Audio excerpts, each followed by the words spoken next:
சுமார் அரை நூற்றாண்டுக்கு பின்னர் தென்பெண்ணை ஆற்றில் வெள்ளம் கரை புரண்டு ஓடும் நிலையில் அதன் பருந்து பார்வை காட்சிகளை புதிய தலைமுறை பதிவு செய்துள்ளது. தற்பொழுது அந்த காட்சிகளை பார்க்கலாம்.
தென்பெண்ணை ஆற்றில் வெள்ளம் கரை புரண்டு ஓடுகிறது.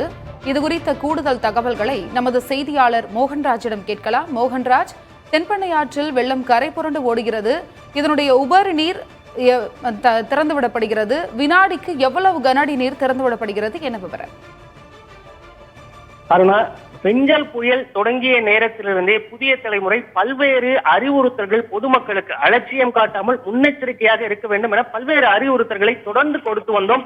இருந்த போதிலும் கூட அந்த புயல் கரையை கடந்த பிறகும் மழையால் கனமழையால் ஏற்பட்ட பாதிப்பு அப்படிங்கறது பார்த்தோம் அப்படின்னாக்கா கடலூர், விழுப்புரம் உள்ளிட்ட பல மாவட்டங்களை புரட்டி போட்டிருக்குன்னே சொல்லலாம். குறிப்பாக தென்பெண்ணை ஆற்றில் ஏற்பட்ட வெள்ளப்பெருக்கு கரையோரத்தில் இருக்கக்கூடிய பல பகுதிகளை சூறையாடி சென்றிருக்கிறது அப்படிங்கிறது பல செய்திகளை நம்ம தொடர்ந்து பதிவு பண்ணோம். அதே வேளையில பார்த்தோம் அப்படின்னாக்கா தொடர்ந்து இது போன்ற மக்களுக்கு ஏற்பட்ட பாதிப்புகளை சொல்லக்கூடிய அதே நேரத்துல தென்பெண்ணை ஆற்றுல கிட்டத்தட்ட அரை நூற்றாண்டுகளுக்கு பின்னர், அதாவது 1972 ஆண்டுக்கு பின்னர் தற்பொழுது மீண்டும் ஒரு பெருவெள்ளம் ஏற்பட்டிருக்குது. பருவ காலத்துல தென்பெண்ணை ஆற்றுல வெள்ளம் ஏற்படுவது வழக்கமாக இருந்தாலும் கூட இது போன்ற ஒரு பெருவெள்ளம் 50 ஆண்டுகளை கடந்து தற்பொழுது ஏற்பட்டிருக்கு அப்படிங்கிறதா இந்த பகுதியில இருக்க வயதான மக்கள் சொல்லக்கூடிய கருத்தாக இருக்கிறது. அந்த வகையில தென்பெண்ணை ஆற்றின் 2 கரைகளிலும் அந்த வெள்ளம் கரை புரண்டு ஓடக்கூடிய காட்சிகளை இங்க இருக்கக்கூடிய விழுப்புரம் உள்ளிட்ட சுற்றுவட்டார பகுதிகளில் இருந்த மக்கள் பலரும் இந்த பகுதியில் பார்த்த வண்ணம் இருக்கிறார்கள். பாதிப்பு ஒரு பக்கம் இருந்தாலும் கூட இந்த தென்பெண்ணை ஆற்றில் கரை புரண்டு ஓடும் வெள்ளத்தை காண்பதற்கும் மக்கள் பலர் வந்து கொண்டிருக்கக்கூடிய காட்சிகளையும் நம்மால் பார்க்க முடிகிறது. அதாவது தென்னிந்தியாவில் மிக முக்கிய ஆறுகளில் ஒன்றாக கருதப்படக்கூடிய தென்பெண்ணை ஆறு கர்நாடக மாநிலம் நந்திமலையில் தொடங்கி கிருஷ்ணகிரி, திருவண்ணாமலை உள்ளிட்ட பல்வேறு மாவட்டங்களை கடந்து விழுப்புரம் வழியாக கடலூர் சென்று வங்காள விரிகுடாவில் கலக்கிறது. கிட்டத்தட்ட 430 கிலோமீட்டர் பயணித்து வங்காள விரிகுடாவில் கலக்கக்கூடிய ஒரு முக்கிய ஆறு. கிட்டத்தட்ட 14,500 சதுர கிலோமீட்டர் பரப்பில் நீர்பிடிப்பு பகுதிகளை கொண்ட இந்த ஆற்றில் ஏற்பட்டிருக்கக்கூடிய இந்த வெள்ளம் தான் பல பகுதிகளை சேதப்படுத்தி இருக்கு.